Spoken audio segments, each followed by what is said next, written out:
So we're back. Hello and welcome to Need to Read. This is my second episode from a long hiatus of over a year or so, where we were on 1100 AM on the radio. But now we're back on line, and I'm sure they'll give you all the places you could pick up this broadcast. We're coming to you. This is recorded from the studios of Sarah Standiford in North Phoenix, Sunny Slope. Marketing Madness Entertainment. Marketing Madness Entertainment. Yep.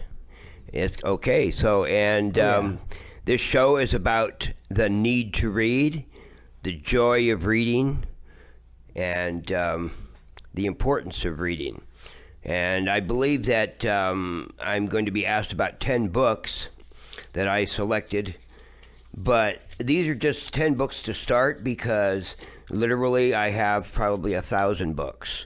So for the next few weeks, we're going to be bringing on 10 different books that I recommend you read and a couple of short stories that I would recommend as well. So, Andrew? Yeah. What books did I give to you for us to talk about today? I know one of them was Old Yeller. Old Yeller. So Old Yeller. Do you have that list with you? I do not. You sent it in a text. I did send it in a text. So I will go ahead and start going through them. We'll start with Old Yeller because I do believe that's the first book on the list, and it's a young person's book. Now, Yeah. I skipped children's books. And what I mean by children's are children who are still in the first part of reading and would not be able to read Old Yeller, actually. Second and third graders. Most of them would not be able to read Old Yeller, not effectively. But they can read all kinds of great children's books, including Checking for Chucks in the Summertime by yours truly. And many other great books, Dr. Seuss books. There are so many different books that are written for children.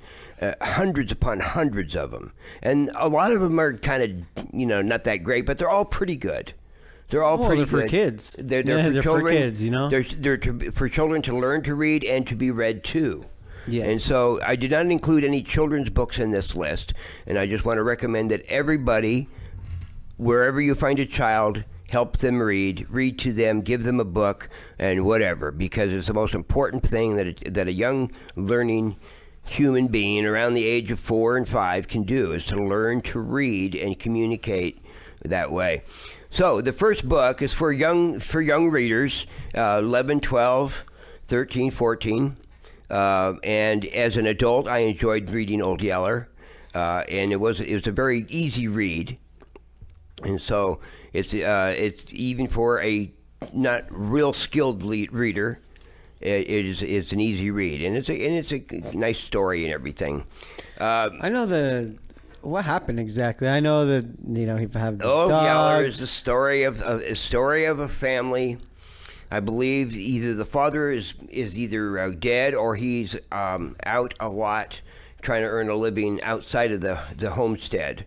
It's I believe it's set before Cars, but just before Cars. It's not they have a lot of the Old West stuff. There's trains, I believe. I don't know if a train is mentioned, but I can't remember the book that well because it's been a long time since I actually read it. Yeah. I read it as a kid. But so they're left there, and it's the kid and his sister, I think, and the mom. Maybe there's more than 2 kids. I think there are, and they have they get this dog who's like a stray or something, and he becomes part of the family, and he saves the boy's life when he gets attacked by wild pigs and all kinds of other stuff, and then he gets bit by a rattlesnake and he recovers from that because he was so stupid that he went up and sniffed the head after it was chopped off, and it bit him right on the nose, and he recovered from that, and blah blah blah blah, and then he got cut open by the pigs when he saved the boy's life, and the mother sewed the belly back up, and then he got bit by a rabid dog. or rabid something rabid. Oh, bit. that was like a rabid coyote or some sort of wild skunk or something. Who something knows? wild. Something got him, right? So that was it. They had to tie him to the tree and hope, and maybe he wouldn't get it, but sure enough he did, and they had to kill him before he died of his died in agony. They had him chained to the tree so he couldn't hurt anybody. Yeah. But he was gonna die in agony. So Yeah. what's his name? The boy went up there and gave me the old lead to the head. The old lead to the head. And it was a sad story. It's a great little story. Get your blood rolling, and especially as a kid. Now the second children's book. We'll skip that for a minute and we'll go to the first adult pick that I have, and. Let me see. I should turn off my phone in case it rings here. Let me see here. Shut that off. Okay, so now it won't ring. All right, now let me see. Go to my texts. Where did I text Andrew at? Last time I texted Andrew. Here we go. Here we go. He didn't keep it. Ladies and gentlemen, he maybe send these lists over, and then he didn't keep them. So I was hoping. I kept the list. Well, I thought you were going to interview me about the books. Oh no! I don't know enough about the books. It was like 2 days ago. Okay. I couldn't study enough. Okay. Too much. So, now for slightly advanced junior readers, there is The Call of the Wild by Jack London. However, reading over it as an adult, I realized that it is not a easy read for young unsophisticated readers. So I would suggest that you read the book, but you keep your dictionary beside you.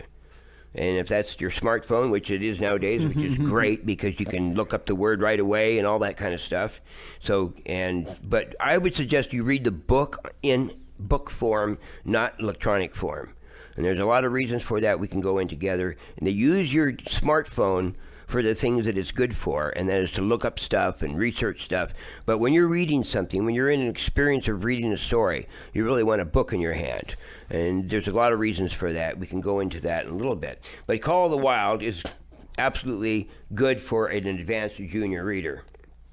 Call of the Wild. Call of the Wild, the story of Buck, and it starts with the iconic opening, as many novels do, such as Call Me Ishmael. And it starts with, Buck didn't read the newspapers. That's the first lines of the book. Buck didn't read the newspapers? That's right. What is Call of the Wild? Is that the one where he went to the wilderness? That's right. Call of the Wild is Buck, a dog raised in the sun-kissed San Fernando Valley, according to how... It's about a dog? About a dog, Buck, who was the king of his kingdom. The judge so-and-so owned 500 acres, and he had a bunch of kids, and he had a bunch of horses and dogs, and Buck was the king of them all. He was a big half-breed St. Bernard, I think, and something else, I'm not sure what. And but the gold rush came, and he got stolen by a traitorous kennel keeper. A kennel keeper? Yeah, the guy who actually kept the kennels for the judge. Stole Buck, sold him to these guys that took him up north, and sold him some other guys, and he he got sold to the Canadian post office subcontractor. There's these guys with their sleds, and they were subcontractors for the Canadian post office, I believe. Or some post office, either American, territorial, or Canadian, and they had Buck and his team going on these runs, and then Buck had these fights with these other dogs, and then he ends up, and it's a great story. He ends up running away into the wild, and that's why it's called the Call of the Wild, because that call was coming to him constantly. Juxtaposition Buck in the sun-kissed San Fernando Valley, enjoying being king of this great spread, having not having a care in the world, and the book ends up he's the beast of the wild, heading a pack of wolves. It's quite a story. Quite a story. Call of the Wild by Jack London for advanced junior readers and all adults, because Jack London... Adults of all ages. Let me tell you, I have not read a story by Jack London, not one, that I wouldn't read over. Maybe there's a couple that I wouldn't read more than a couple of times, But probably after a few years of not having seen the story, no matter what story it was by Jack London, I'd probably read it again every single time. And I want to recommend something by Jack London. It's a novelette, a very long short story or a very short novel. What's a novelette? A novel? It's just a little skinny novel, right? A small novel. Oh, novelette? A novelette, Oh. that's right. Yeah, and it's called Before Adam. And it's basically science fiction. Jack London wrote science fiction. You know, some other science fiction stories that really blew my mind. And I've forgotten that one that I read. It was very, really way out there sci-fi, you know, like spaceships and stuff, I think. I forget what it was now. But this Before Adam is almost as equally sci-fi, but it's a little bit different as far as sci-fi going. Most sci-fi is in the future, you know, advancement. This is sci-fi in the past. Well, maybe in the 50s, like when they were, like, remember, I was like that first episode of the Twilight Zone where the guy's stuck on the planet and he has that robot lady. Well, that wasn't the first one. But I'm saying, but like their perception of what the future was is totally different from where we're at right now. oh yeah, in the 21st century, we were supposed to be flying around in cars and stuff, you know, and we're still quite a ways. The logistics of flying cars is absolutely astronomical. Think about it. How would you control the car, what altitudes and what? I mean, Yeah, it would it's be baffling, man. something. It's really not practical. But in any case, okay, we'll go down the list real quick, like, and I mean, okay, back in the children's books, Island of the Blue Dolphins by Scott Odell is a very easy read as well for kids. Very easy read. So it don't have a lot of big words in it, but it has a real lot of excitement in it. Yeah, it's quite a story of the survival by this kid that's marooned on this island, the Island of the Blue Dolphins, and it's an easy read for kids, and so I recommend those. And these are not the only ones, by the way, that I will recommend to you in the coming weeks. I will recommend to you at least 3 children's junior books every week, and if your kids can read those, or if you can read them to them, and if you yourself as an adult can read them, then I think your life will be enhanced. And each book that I give you, I have chosen these books from having read them and having discarded many other books that I've considered just plain either just very immature, not really worth reading, or just plain trash too. Let me tell you, there's a lot of trash out there. Oh yeah, Filthy trash. Some of it's just lousy trash, and some of it's filthy trash. some of it's just lazy. Oh, and laziness, They yeah, just- like Ludman, and he's the one that wrote the Bourne Dynasty or whatever, the Bourne Identity bullshit. Really? I mean, it's a good movie. Yeah, but when that's you a read the good book, it is such a dumb reading book. The way he runs the words, they don't flow good. And his characters are all, you can predict what they're going to do. And I tried to read this book by Robert Ludlum, whatever his name is, Robert Ludlum. It was called The Cry of the Halogen. And I'm telling you, man, I got about a little better than halfway through that book. And that was it. I couldn't take any more. So it was stupid. It was stupid. The story was stupid. It was predictable. And the same thing with that. Where's that movie? Yeah. It was something about happened in Africa, and it was a bunch of gorillas and stuff.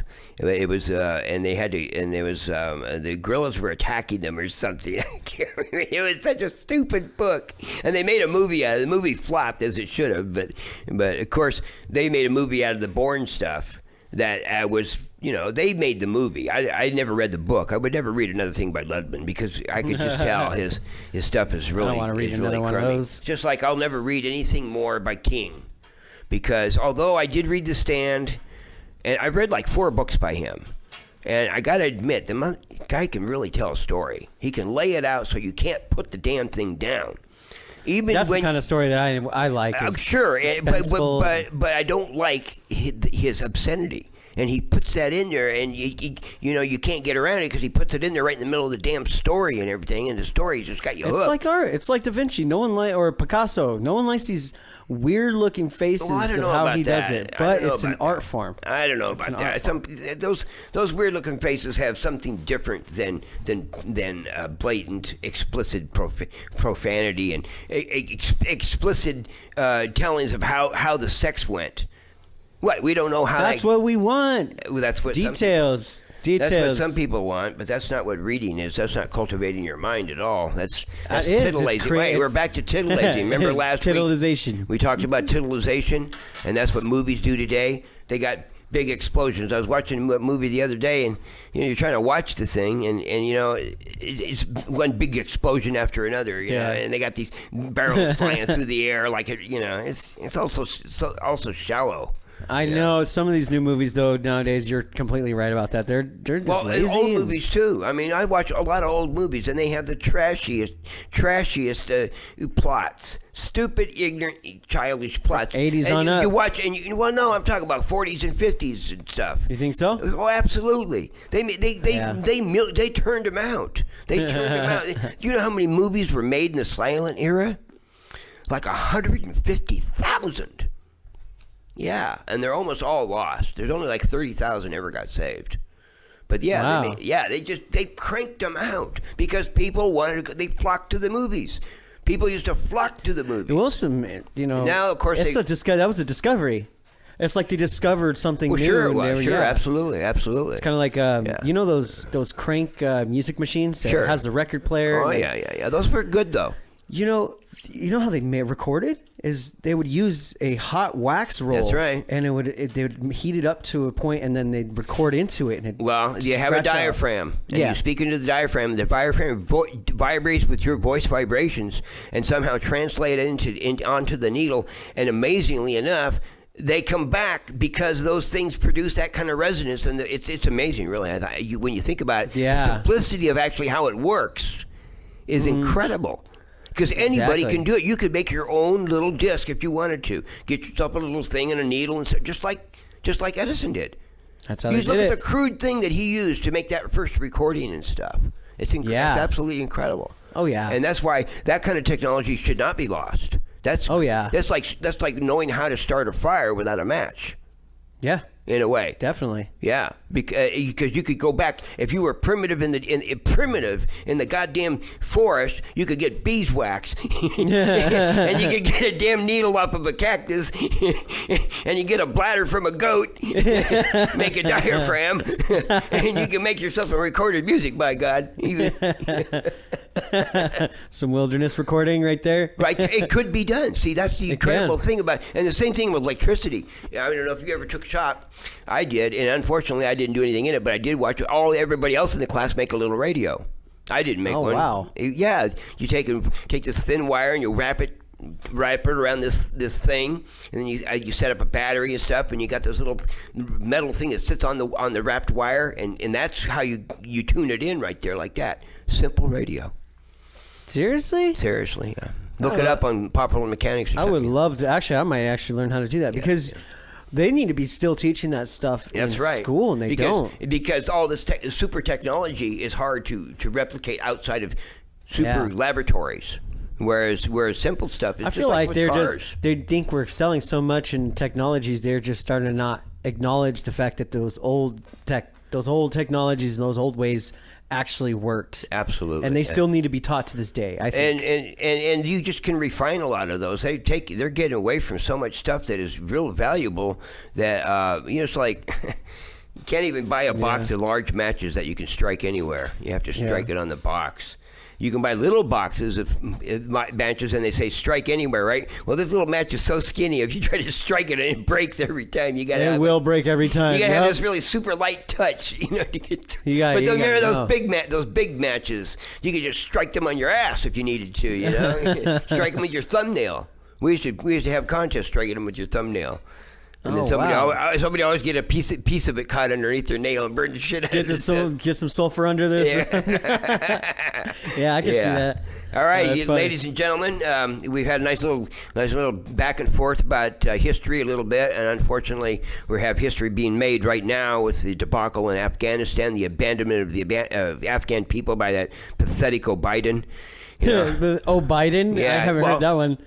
Same thing. Well, he was following through with Obama's actual plan. Obama did the same thing in Iraq, pulled the people out, and then ignored the fact that the ISIS was running rampant across open desert, didn't send out airplanes to bomb them. With artillery that we left. Oh, yeah. We left them artillery. Same thing. They just got Black Hawk helicopters in Afghanistan left. Are you serious? No. Yes, Dude, absolutely. That's why I actually been reading up a lot about this because it's really crazy. We left so much artillery for them to use there. Oh yeah, absolutely. And now they're saying that we're not going to have guaranteed our U.S. citizens that are over there. Their U.S. citizens are not going to have a guaranteed. Well, pass I don't think it's incompetence. Although I do believe that Joe Biden is an incompetent idiot, but I also believe that he is a part of the conspiracy to control the world. And part of the control of the world is the downfall of the United States and the rise of a huge population of controlled robots from Red China. I think it was a hidden invasion. I think them knowing he knew that once they pull out, that Taliban was going to take over. He was told several times. And then the refugees, where are the refugees going to go? Here? Like, we don't know who they are, and we have a pandemic, and you're telling us all to get shots and everything, and you want to bring all these refugees here. The truth about the pandemic is that this form of the flu, which is what this is. It's another flu bug. If we go back to SARS and the this, that, and the other virus, they were all coronaviruses. See, that's another thing they won't tell you. They're all corona. All flu is coronavirus. Come on.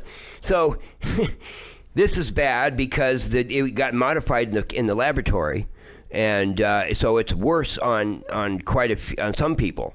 Apparently, it wasn't worse on kids for now, and it still probably isn't worse. It's still the death rate's falling. You notice that they don't say nothing about the death rate anymore, but the death rate's fallen so drastically because we have therapeutics and we have the vaccines. We have people who have gotten it and recovered and have antibodies, and so they're probably either immune or almost immune to the variants that are coming up.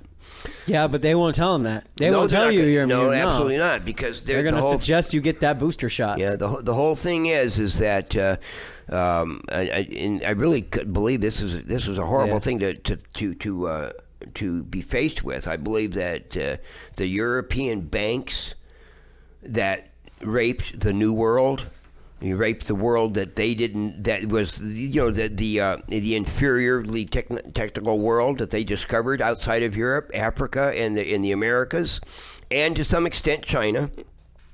They raped those countries, ripped off their gold and silver, enslaved the populations, and they built up huge piles of gold and stuff in London and in Zurich and other centers of banking in Europe. And I believe to this day, Europe still controls the world, and the United States is their only opposition. And the kings of Europe wanted to rule the world and eliminate America, and now the bankers and moneylenders of Europe want to do the same thing. I think America and Europe are in cahoots. Sometimes they are. The people that are controlling America, I would say, not America in general. Right. No, Americans aren't. Americans want to be free. Dude. Thank God we have the Constitution that these conspirators try so hard to get around, but we also have some good judges.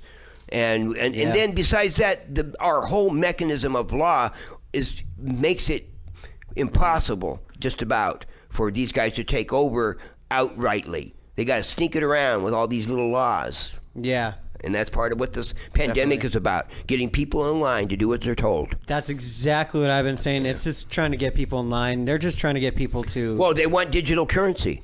Oh, yeah. They don't want you stuffing money under your mattress because, first of all, that's illegal not to tell the IRS about the money that you're saving away, that you sold your car and you didn't tell the IRS. But, in fact, that is illegal. If you sell your car, you have to report that to the fucking IRS. Everything that you make, every dime that you come in, excuse me, every penny that you make, you're required to report to the IRS, and that is one of the most horrible things that our country. It's amazing to me how it got snuck in there, along with the senators being elected by the popular vote of the state. That got pushed in there too, and to know how that got pushed in there, you'd have to go back and review the campaign by the nation's newspapers, because at that time they were king. Newspapers and some radio. Radio was going. Yeah. But at that time, newspapers were king because radio didn't come in until the early 20s or the late teens. But when the campaign to have the senators, the power to appoint senators taken away from the states legislatures and then given to the popular election, that campaign was part of the whole campaign against the evil rich, or as one newspaper cartoon called them, the idle rich.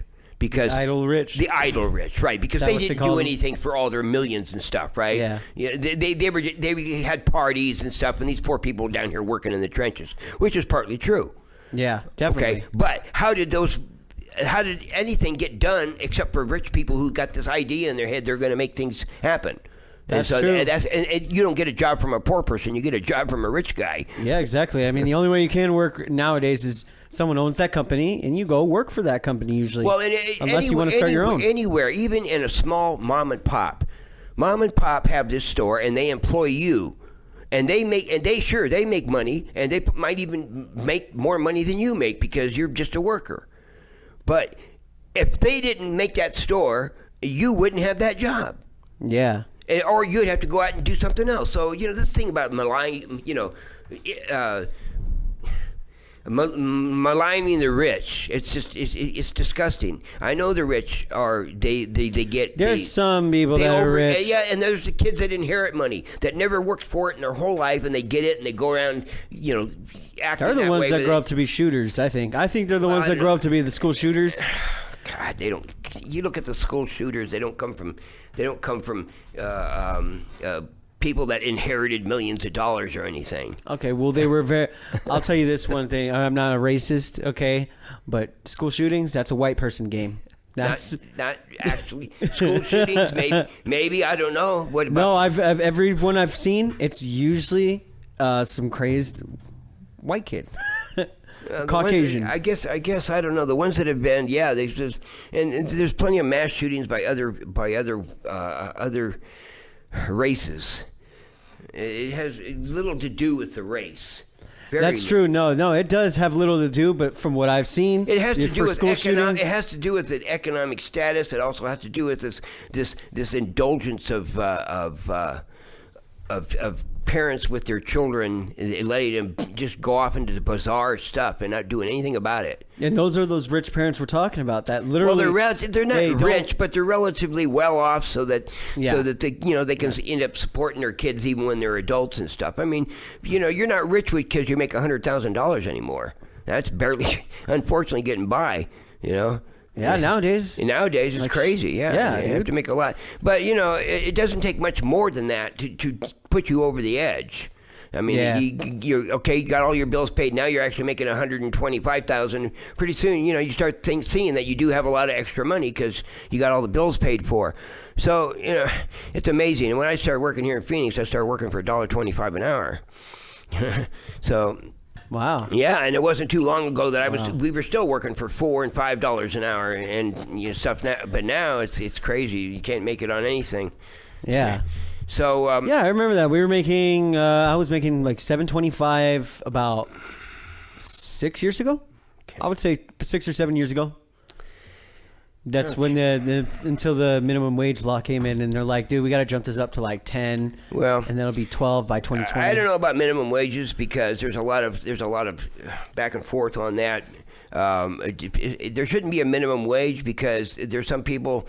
Kids should be able to come in and work for a little bit of wage and learn how to work. And some guys, if they want to work for a little bit and their duties are this, it should be. We can't just have kids working. There's laws against that. And that's another problem. Kids ought to be working from the time that they can move take their shoes and put their socks with their shoes and put them together against the wall or where they go. And I think there's a difference between teaching them how to work and then making them work at a young age. Yeah, if they got to milk the cow, what's wrong with that? If they got to go out and help slop the pigs, or they got to help do the laundry, or they got to help do this, or they got to help do that. Every person I have met or seen, not met, but seen in the public, arena that are making good. Almost all of them worked in their family business. Even at 10 years old, this one girl was telling how, at 10 years old, she was clearing tables in her family's restaurant. Now you couldn't let the kid. You wouldn't be allowed to let the kids do that. Only there are exceptions to that in the laws. So are waitresses even allowed to clear tables anymore because of COVID? Are they allowed to even touch the plates and cups? God. Anything can happen in this world. Yeah, I know. Sure. Everyone just freaks out about it. And well, I don't know what's going to happen about it, but I don't believe that people should discount the possibility that this world could explode into total chaos, and very soon. And the United States could actually be invaded by other countries. But they best be prepared. Because, I mean, we're the United States of America. Our gun laws are amazing. Well, we're like, you can have all the guns you want. You can have your AK-47s and your whatnot. They are no match for military hardware. Well, They would bomb the cities they would bomb the cities into oblivion. Well, that's their only chance. They would literally have to do an invaded bombing. They would have to bomb us. So they would have to. So why would they not? Because that's like me trying to go up to Hulk Hogan, punch him in the face, and think I'm going to be okay. Well, and that's exactly what it is. If this country loses its backbone and won't face up to what's going on, it could certainly happen. And I think Afghanistan needs to start fighting for their own country. They literally just handed their weapons over to the Taliban. Well, in the fear of dying. No, that's not completely true, but it is partly true because why? Because they know the United States wasn't going to be there to help them out anymore, and so exactly. So what the best thing to do is to surrender so that you don't get killed for fighting. But we've been teaching them fighting, and we left them artillery to fight for their own country, and now they're just. That's why America's so great. We fought for this. We did. We fought for this. Okay, so why did we leave? Then? Why did we stay right there with just like we were doing, running airstrikes? We hadn't had a casualty, and we hadn't had a casualty in over a year and a half over there. Wow. That's right. Because we weren't fighting. We had been drawn down to 2,500 soldiers. That ain't shit.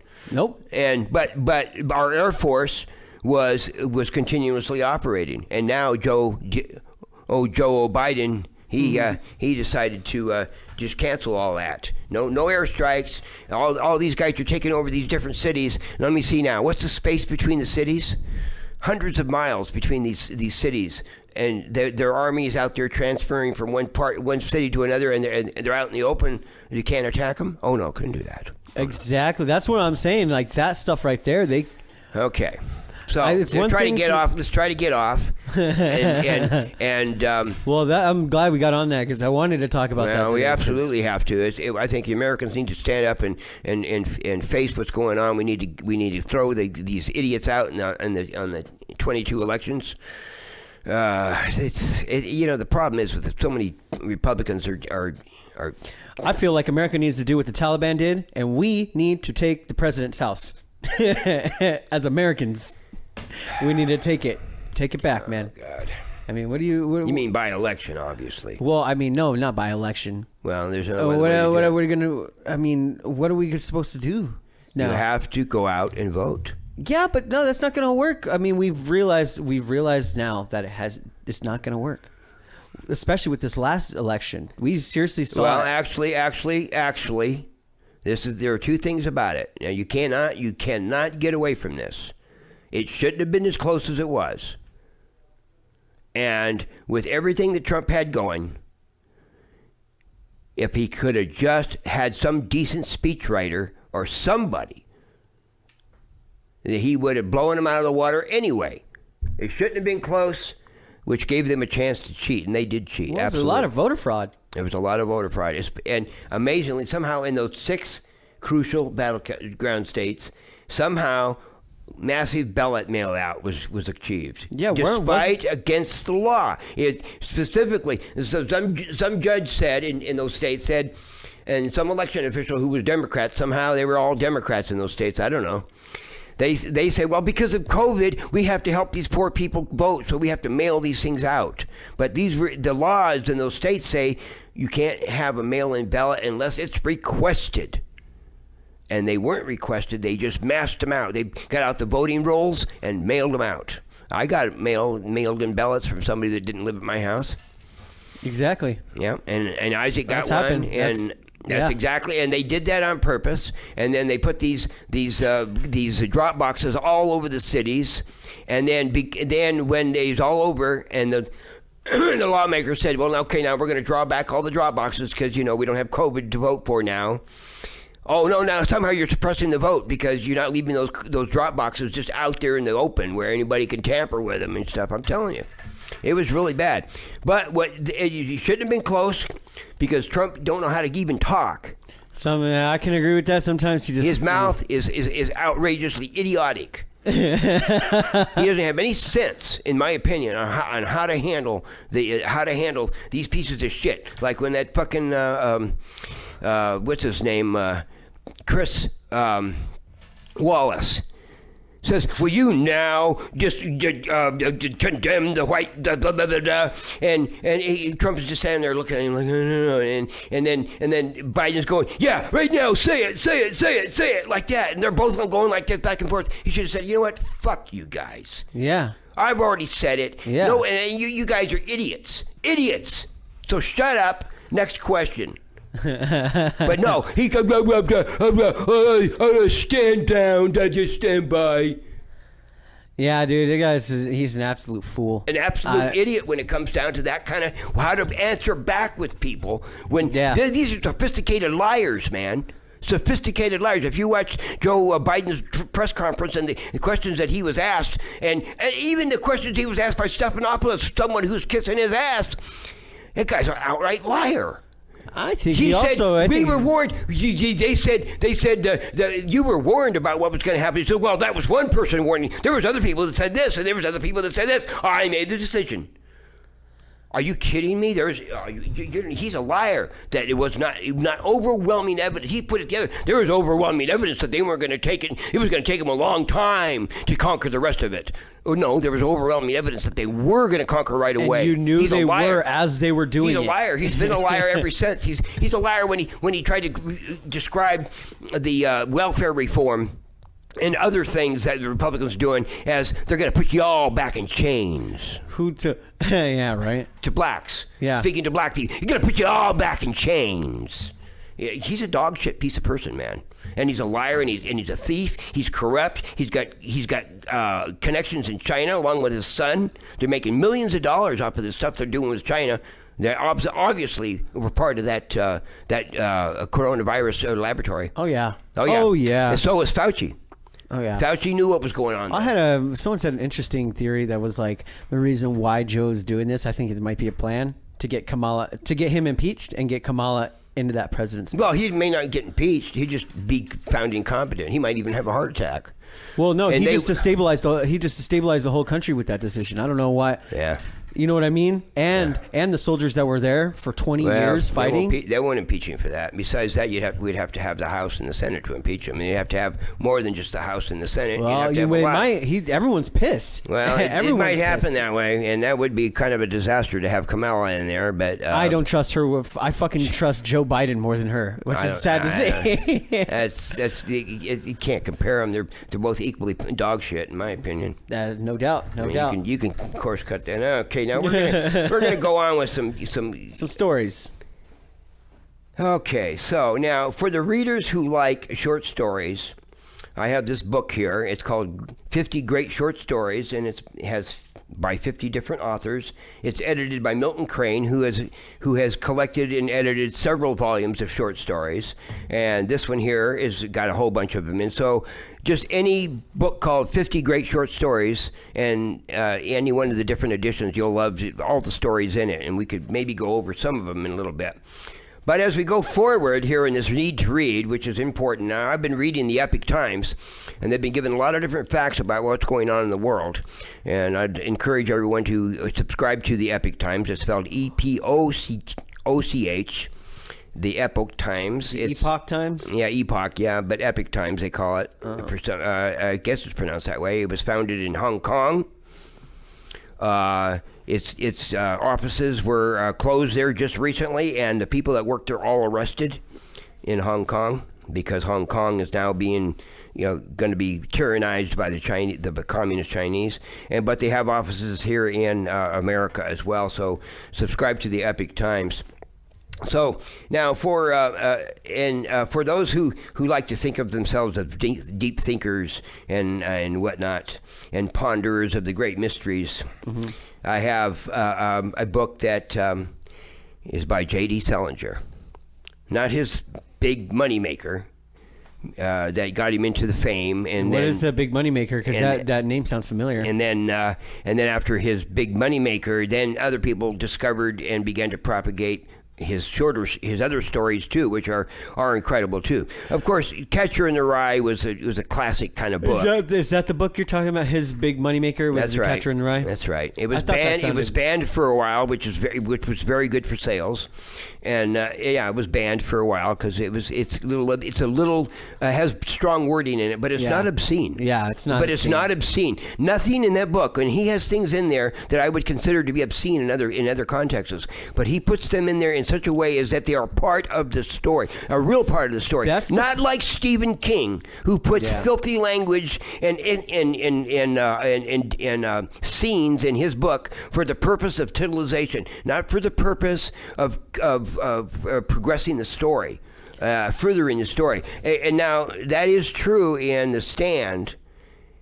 He actually accomplished that having the explicit sex scenes in The Stand by Stephen King were actually necessary for part of the story. But all the sex scenes and all the rest of the books that I've read by him, which every single one has explicit sex scenes in them, none of them did I think had anything to do with the story. And he put it in there for the sole purpose of titillization. And so I think Stephen King is dog shit. And he also loves. He is such an egomaniac that he writes this crap and then wants to appear in his movies and act like he's somebody really smart and stuff. And he just writes trash. And I recommend you read none of his books except The Stand. All the rest of them, please ignore them. They just waste your time and they're filth. So that's actually pretty funny. Okay, so by J.D. Salinger, not Catcher in the Rye. You know what I wanted to say first? You were saying something about the context and how it was banned because it had very strong language. And explicit things like one guy was giving his girlfriend the finger underneath the table while they were sitting there talking in a crowded bar. Oh yeah, that's actually pretty funny. Yeah. Well, see, nowadays, I think people take things out of context. People will read a story and be like, "Oh, this has a word that I don't agree with." Well, especially if it's something like nigger or wetback or kike. Dyke or butch dyke or it used to be queer. Now you're supposed to say queer. It's also crackers. No. Honkies. Honkies. That's all okay. It's okay to pile on whites. Come on. Come on. Okay. All right. Now we're gonna go back to those who think that they know so much. The guys that are studying Zen Buddhism or something, and the enlightened ones read J.D. Salinger's Raise High the Roof Beam Carpenters and the companion Seymour an Introduction. And see if you can understand what it means. Oh, wow. Because I do. And it blows out of the water all these people and their little I've achieved understanding. Yeah. Oh, no. Seymour an Introduction. Yeah. And they come together. They're always printed and published together. Raise High the Roof Beam Carpenters and Seymour an Introduction. So those two companion pieces, they always come in a single volume. So J.D. Salinger. And of course, I recommend anything by J.D. Salinger, even though a couple of his short stories, I wonder about them, I wonder what was the point there, but he always has a way of bringing you into the story because of his way of, he uses conversation a lot. Back and forth conversation to reveal character is really incredible. His 9 stories are, of course, famous, and Franny and Zooey. And that's about all he wrote. Franny and Zooey, 9 stories, and Raise High the Roof Beams and Seymour an Introduction.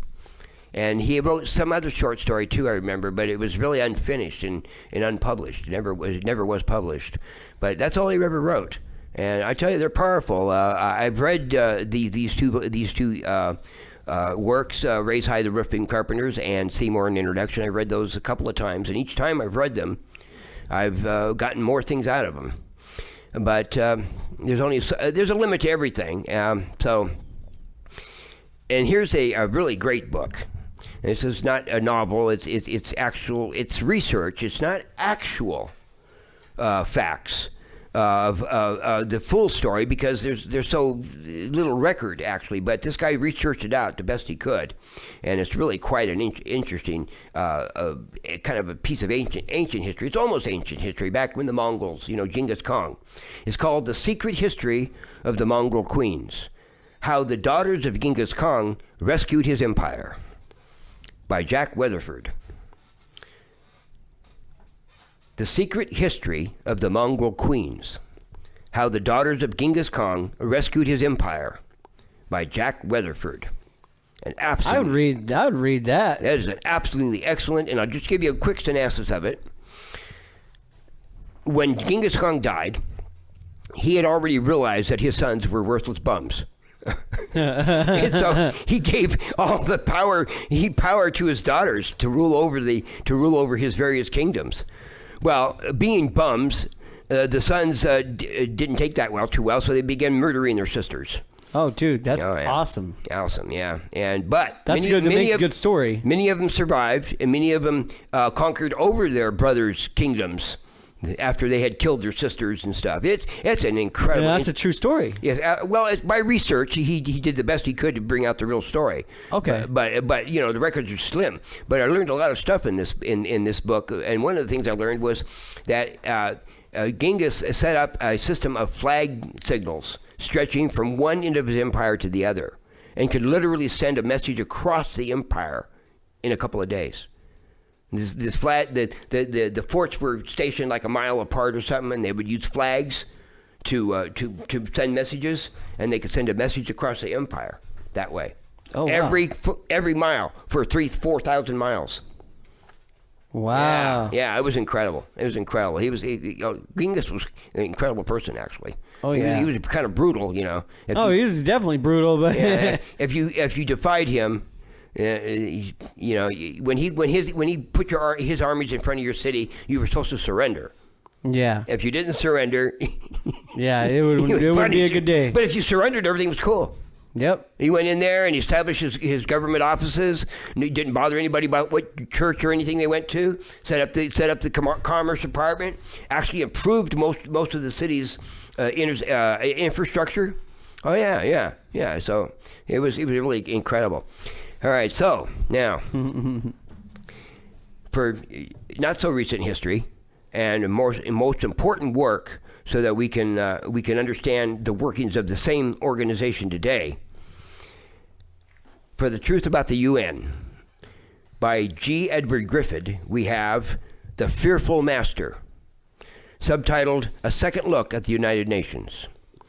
And in this book, he chronologizes the creation of the United Nations, who was responsible and who was the head of it, what their motives were, and he reveals letters and telegrams that they sent to each other that reveal the real purpose behind the United Nations, which is to destroy the United States and to take over and to establish a one world government. I heard they put a pride flag in the United Nations. Why? That makes absolutely no damn sense. Come on. The purpose of the United Nations is to destroy all traditions and establish worldwide new traditions. Wow. I could see that. Okay. I could see that. So, The Fearful Master by G. Edward Griffin, a second look at the United Nations, and besides giving the history and the people formation, the motives behind the United Nations, he details what they did in the Congo and how they destroyed the democratic government of the Congo and installed a dictator who destroyed the country, and who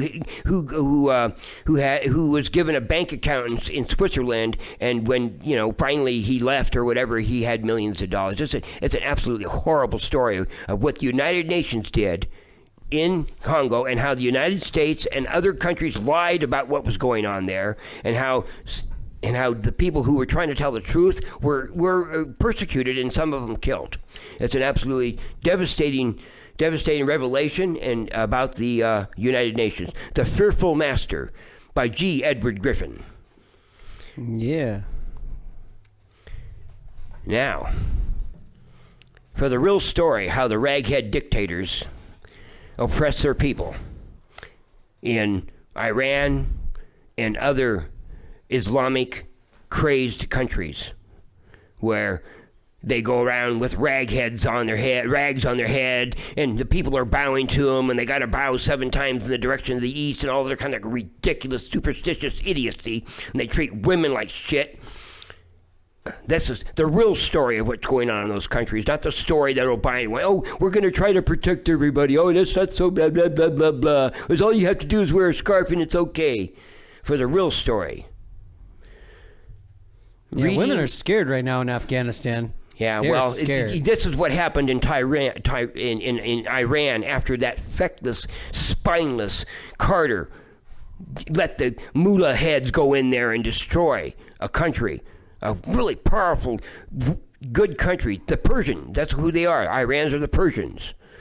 And they do not want to be ruled by a bunch of idiots, and yet they have to be because once again you got the soldiers and the police and everybody else, the secret police, and this book is all about how the secret police are there and how they let men rule over women. And this book is called Reading Lolita in Tehran, a memoir in books by Azar Nafisi.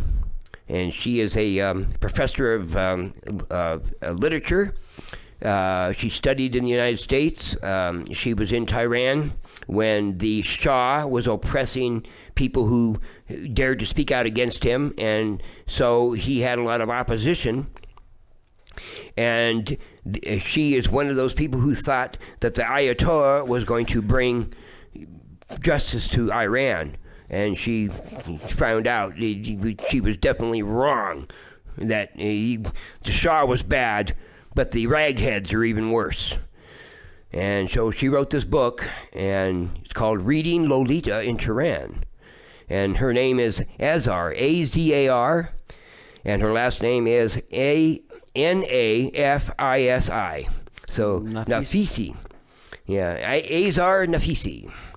And if anybody out there knows Lolita, do you know anything about Lolita? Mm-mm. By Nabokov? No. Yeah, Reading Lolita by, what's his first name? Valdemar, I think it is. Valdemar Nabokov.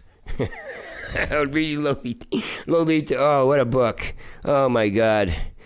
It was banned for quite a while because of the subject matter. Why? What was the subject about? Subject matter, Lolita. Now, before I tell you about the plot of Lolita, in Iran, do you think that you would be allowed to read a book like 50 Shades of Grey? Definitely not. Definitely not, especially if you're a woman. Well, right, especially because, I mean, it might corrupt you. Oh, yeah. It might corrupt him. Okay, well, Lolita is about this child molester kind of guy. Yeah. Well, he wasn't a young child molester, but a developing female kind of molester. So he marries this woman because her daughter is like 12 years old, and he's just like super attracted to her. Oh my gosh. Yeah, and also she's also got money.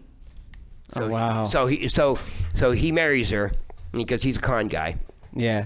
And so he discovers that this daughter is already sexually active, and that she and her friend use the shed on the other side of the creek for their liaisons. And one of them always stands guard on the other side of the creek to warn if anybody's coming down the path. And then when she's done with her boyfriend, then the other one goes in there with her boyfriend. And oh wow. Yeah, and so he discovers this, right? And then he discovers also that she's like most girls who are becoming sexually active at very young ages. They can't control themselves.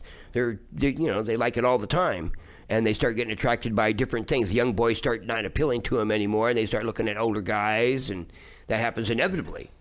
Yeah. Women always look at the maturer man. Always, it's part of what is it? Animal, the nature. Yeah. It's the way it is. It's a bummer for guys sometimes. It depends on who you are. Some guys get all the girls. I swear to God, mother. Anyway, so he starts kind of almost molesting her, I believe, before he kills her mother. But he does kill her mother. Why? So that he can have her. Oh my gosh. Yeah, and then he runs off with her. That's he like kills a her terrible mother, story. and he tries to make it look like an accident or something, but the police know it's not, and so they're looking for him, right? And he's on the run with Lolita, you know, a little 13-year-old Lolita, right? He's on the run with her, and he's like 40 or something. I don't know how old he is. I forget. And I say some of the things in that book are incredible. It is, and once again, it's got explicit sex in it that is integral to the story. Not fertilization, but just integral to the story. And some of the scenes in that book are just outrageous. So think about that. Think about the plot of that book, and think about now this woman reading Lolita in Tehran. Wow, yeah. Now she tells how women were beaten for having a little bit of skin showing. Oh yeah. Women were dismissed from their professorship. Oh yeah. Yeah, it's a and people. She met this one girl she hadn't seen for 10 years, and she'd been in jail for 10 years. Oh wow. And she had been raped and beaten and whatnot. And she talked to her, and it was a sad conversation. And it was all because she was part of that time when Obama was in office. That piece of shit. When the Iranians were protesting, they wanted to throw the Ayatollah out and whatnot. Yeah. They wanted freedom, and Libya and all that shit was going on. And we're on your side. Now, what are you going to do to help him? Nothing. Absolutely nothing. Yeah, and she was one of those people that went to jail for that. And this girl here, like I said, she was thinking, well, the Shah was a tyrant. Mostly everything was cool, but he did things like, he suppressed certain political parties, and he also he had a lot of cronyisms. He gave fat contracts to his friends and things like that. Wow. The Shah was corrupt. Yeah. The Shah was corrupt. Well, but we didn't need to turn the country over to the fucking ragheads just because the Shah was corrupt. Oh my gosh. That's what they did. It's crazed, man. So. This book is incredible. It's a true story, and it's a very, very sad, and it's a great story though. So I'm going to have to recommend it to all adults and all people who want to know what the truth is. And here's a really incredible story. It's a memoir by a man who was born in Russia, I believe, or in Poland, and his dad died when he was young, so it was just him and his mom. And his mom was determined to turn him into a French diplomat. And she had the most incredible ability to support them through, she was a milliner, which makes hats and stuff. So she would establish, she would rent a house, and then she would put an ad in the newspaper about she made hats. And then women would come over, and she'd have all these different hats. And she even made Romaine model them for her. The poor kid, he's 10, 12 years old. He has to walk out there and model these hats for his mom. Oh, wow. The story is incredible. That's too funny. He finally does become a French diplomat, ambassador to the United States of America. And all kinds. It's an incredible story. And it gave me impetus to write a story based on it, and so it's called my short story. It's called Promise at Dawn, and Romain Gary's memoir is called Promise at Dawn, and he's a great writer. He wrote satire. He wrote The Ski Bum, The Spy Bum, and other stuff. I'll tell you about The Spy Bum if we have a chance here. The Spy Bum by Romain Gary. I wrote it when I was in high school. And it just blew my mind. I never could find anything by him anywhere, all through the years. And then several years back, I was in this bookstore on Camelback. And I don't think the bookstore is there anymore. It's a little bookstore, right? Little used bookstore. Mm-hmm. I stopped in there, and I'm looking through the books, and lo and behold, I see Romain Gary. by author, I'm looking for authors, right? I don't look for titles because, I don't know any, unless I know a title that I'm looking for. If I go into a bookstore and I want to find something that I want to buy, then I'll start looking for authors because then I know I'm going to find something that by them or something, But not necessarily. I take recommendations as well. Although many of my people that have recommended books to me, I read a few pages and I ain't reading the rest of it. Yeah, I feel that. So anyway, I look down there, I see Romain Gary, and it's a book. And when I see the title, I go, oh, maybe it's The Spy Bum, because I can never find a copy of The Spy Bum ever again. It's odd. In fact, when I try to look it up, I can't get anything on the internet to tell me that The Spy Bum actually exists. And so I'm wondering if even Romain Gary actually wrote it, or if it was. I was young when I read it. I was real young and I didn't pay attention to a lot of stuff. And it might have been that it was recommended by Romain Gary. Mm-hmm. But even the title, The Spy Bum, doesn't come up. It's weird, but I know I read it, and it was an incredible story. An incredible story. Okay, so Promise at Dawn is his memoir of his life, starting in Poland and Russia and immigrating slowly but surely west until he finally got to France, fighting in the Second World War. His the death of his mother, the way his mother went around telling everybody he was a hero when he wasn't. Oh, wow. And he ends up having a place at buying a place in Big Sur. Oh, wow. You know where Big Sur is in California, right? Yeah. Yeah, he bought a place in Big Sur after he retired from the what do you call it? The diplomatic corps. He was the French ambassador to the United States for I forget what years. And one thing he did say was hilarious. He says, as a Frenchman, he was taught. His mom taught him at an early age, even though they were still in Poland, he was supposed to act like a Frenchman. So every woman he met, he kissed their hand. Oh, wow. And he said, and it never fails to get American men angry. That's funny. It makes him look at you with disgust, resentment. That's funny right there. That's funny. So it's a great. It is an absolutely great memoir, Promise at Dawn by Romain Gary. That's spelled Romain, Gary, Gary. Romain Gary, Promise at Dawn. And of course, what is the Promise at Dawn? A new day. A new day. That's right. And that's what my short story, Promise at Dawn, is about a cave boy and his first experience with snow. And how it just blows his mind that how the seasons change and how the work of staying alive is seasonal, and how if you end up in the cave in the middle of the winter with a raging storm outside and you didn't take the time to put in proper provision of food and wood, he was very, very miserable. Yeah, and so they learned about that kind of stuff, and it's a story about him and his up and coming, and then it ends with him having this big dream where he has these like repeated dawnings. Right, and each dawning is a different kind of snow. Sometimes it's the snow in the distant mountains. Sometimes it's a snow barely on the ground, giving the green comes through the snow, but it's glistening all on. Or sometimes the snow is just totally covered out all the way up to the cave entrance, and he has this big long dream, right, about it. And each dawn brought a new promise. Damn. Yeah. Wow. Well, that's good. I like that. Yeah. Now, what story was I going to give you the plot of? Oh, Lolita. I gave you the plot of Lolita. Yeah. That's right. Okay. What else we got to talk about? Because I think we're running up on like the next 10 minutes. Good. Last 10 minutes. Okay. Well, I'm going to get into these book recommendations. I hope that they'll be repeated. Yeah. I hope you'll put text on there too. Well, I don't know how you do this.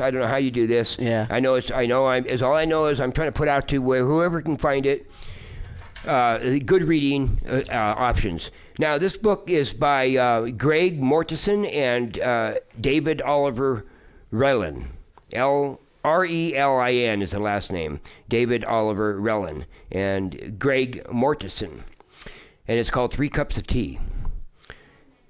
subtitled "One Man's Mission to Promote Peace, One School at a Time," and it's his mission in Afghanistan at the time of the first part of the invasion in 2001, and the things that he came across, and guy, he was imprisoned by the Taliban or somebody there for a while.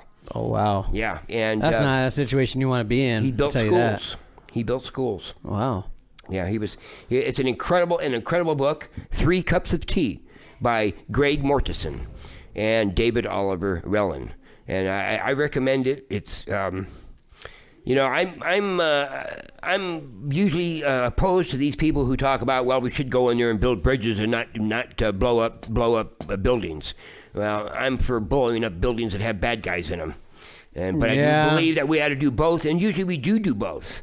Yeah. So, what did you guys want? We stopped fighting, okay, and then they proved that we cannot just leave because it's like kids. They're just gonna fucking fight. Well, what's the problem? It's all we had to do was keep that residual force and use our Air Force, and we very, very seldom would lose a man. Lost overnight. It felt like it was overnight that we just lost all of it. He said on Friday, "Oh, they're not going to take over the weekend, and that's exactly what they did. 1 weekend. 1 weekend. Well, Kabul, but they were already over. They were already taking over the 3 other capitals, if I'm not mistaken. Kabbalah, Kandahar. Yeah. Took fucking Kandahar. Yeah, dude, that's like. And that was last month. Oh my gosh. And that don't matter. Oh, that don't matter. All right, okay. 3 Cups of Tea, which is the way that we should have gone about the conquering of Afghanistan. We should have gone in there just like this man did and dealt with the warlords and personally and not tried to bomb too much. We should have sent in the SEAL teams, searched them out. You want to go in the caves and hide? We're going in after you in the caves. No, we're not. Bombing the caves don't do no good. You can't bomb the caves because the bombs don't go down far. Besides that, there's too many things. You send in the tunnel rats. You get them some bitches, but no, they wouldn't do that. George Bush wouldn't do that. No, we do have like cave shaker bombs. They're missiles that will like rattle the whole cave. Yeah, but I'll tell you, George Bush is one of the worst presidents ever. He started wars that he didn't finish. Yeah.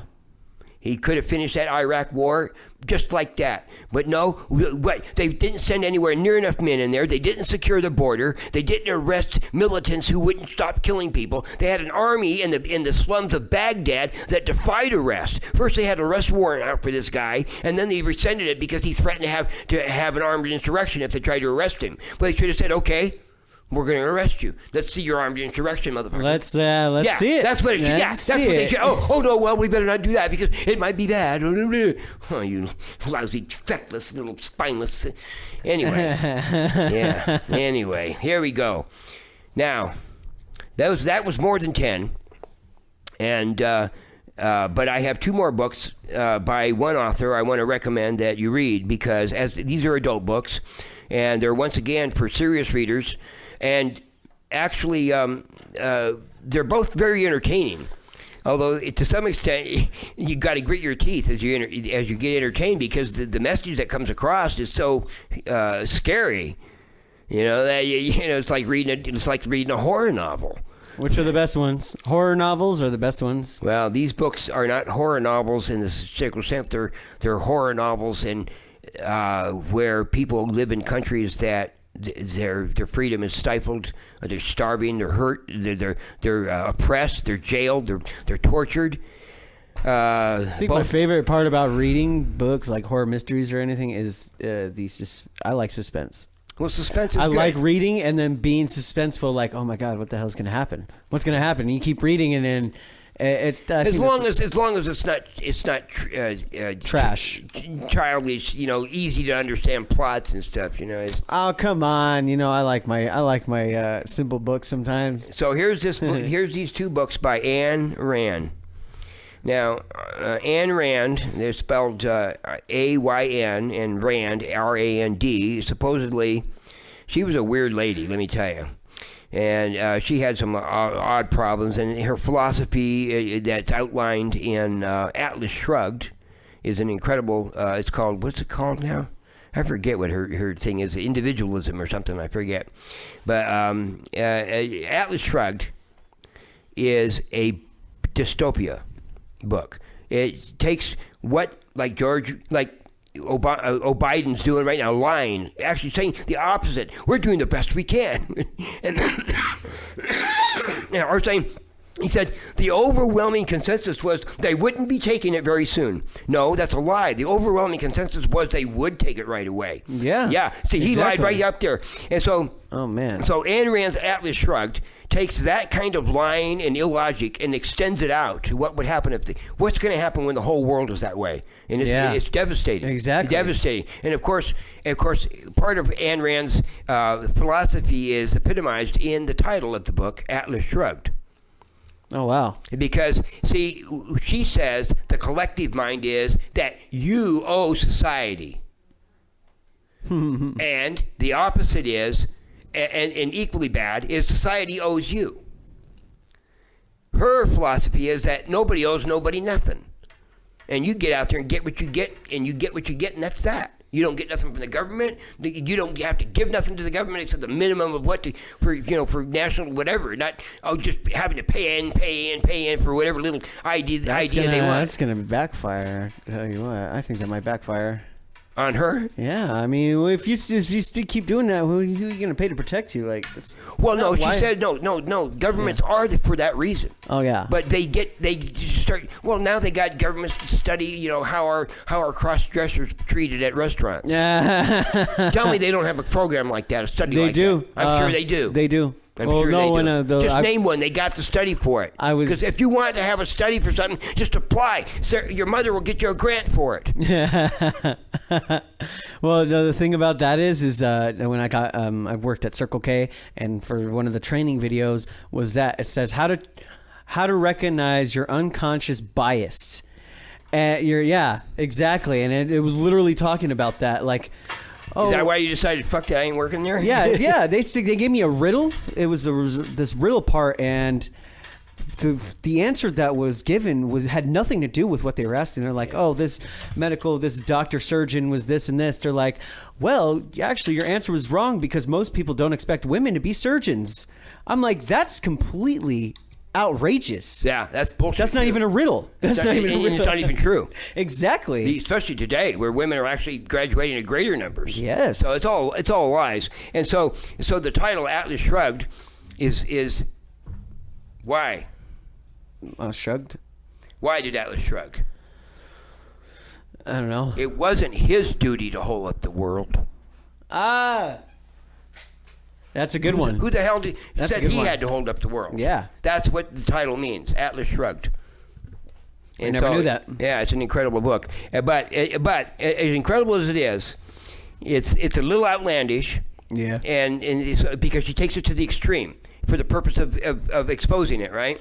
So, it's comical in a way, and in other ways it's kind of corny, because she is a little corny about stuff. Because she's not as good as she thought she was. She actually was not a very nice person. From everybody, she was really terrible to her husband. And anyway, but her first novel and her best novel, not recognized very much, is the novel that I recommend that you read before you read anything else by her. Even though The Fountainhead and Atlas Shrugged and Anthium, those are good books. But We the Living is a story of her escape from the Soviet Union, because she did escape from the Soviet Union. And it's the exposition, it's exposing the inner workings of the Soviet Union, different than what we were always told. Well, not when you were growing up, but I was growing up. The Soviet Union, well, they were trying to do their best, but it didn't work out the way they thought it would. No, they were throwing people in prison and torturing them and killing them.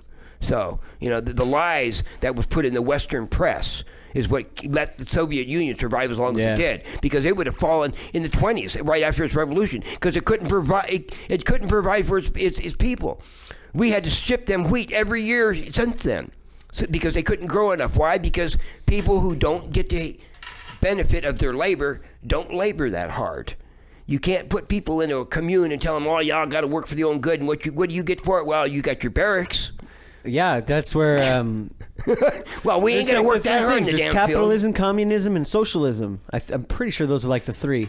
But that's the difference between communism and capitalism. Capitalism, you have a chance to actually exceed. Right, Exceed and keep what you make earn. more and make Yeah, more. You know what I mean? yeah. Communism, yes, you get everything you pay for. You get your security. You get all this, but actually, the truth of it is, though, and this is what I tried to explain to Luther, which he did not understand because he wrote a paper on it and everything. Yeah. He was unfortunately deluded by academic education. When it comes down to it, all systems are capitalistic because there's no way anything can be done without money. It's just a matter of who controls the capital and whether or not there's freedom. The real difference is freedom or not freedom. Because if there's freedom, then there's capital. There's just automatically capital. People gather, they scrimp and save for a while to get up a little bit of money, and they start a little business. that is true. Yeah, so it's not capitalism or communism. It's actually freedom or tyranny. That's what it really comes down to. This week's episode is brought to you by Freedom. So, We the Living by Ayn Rand. We the Living is an absolutely excellent. Do you want to go over all the titles? One more first? time? Yeah, go over all the titles Okay, first. one more time. Just Okay. that way y'all know. Here we go. Starting with junior readers, Old Yeller by Fred Gibson. Island of the Blue Dolphins by Scott Odell. And for slightly advanced junior reader, The Call of the Wild by Jack London. For readers who like short stories, 50 great short stories by 50 different authors, edited by Milton Crane. For those who like to think they are deep thinkers and ponderers of the great mysteries, there is Raise High, the Roof Beam Carpenters, and Seymour, an introduction by J.D. Salinger, the Great. For some very interesting, almost ancient history, The Secret History of the Mongol Queens, How the Daughters of Genghis Khan Rescued His Empire, by Jack Weatherford. For the Truth About the UN, The Fearful Master, A Second Look at the United Nations, by G. Edward Griffin. For the Real Story, How the Raghead Dictators Oppressed the People, Reading Lolita in Tehran, a memoir in books by Azir Nafisi, spelled A-Z-A-R, last name N-A-F-I-S-I. For an incredible memoir, funny and serious and poignant, Promise at Dawn, by Romaine Gary. And by Greg Mortensen and David Oliver Ellen, an experiment in promoting peace, one man's mission to promote peace, one school at a time, 3 cups of tea. And for serious readers, 2 books by Ayn Rand, We the Living and Atlas Shrugged. And if I may put one more note in, Yep. somewhere in some book of short stories or collection of short stories or on your smartphone, look up 2 stories by James Thurber. The Catbird Seat, and you can look it up. Nice. James Thurber. James Thurber. Awesome. Also the author of The Secret Life of Walter Mitty. Oh, wow. You know Nice. that one, right? I haven't heard that one. No. Walter Mitty, the guy that can't keep his mind on his work. Every time he just starts to do something, he starts daydreaming about something else. I think I've It's heard been of a that. theme of cartoons and movies. Is that what that is? That's it. The Secret Life of Walter Mitty I gotta look by at that. James Thurber. Let me tell you, Oh, wow. it's not, but it's not as good as The Catbird Seat or You Can Look It Up. Oh. Yeah, those 2 are hilarious. There's Yeah. also another story by Ring Larder that I would recommend, and that's called Haircut.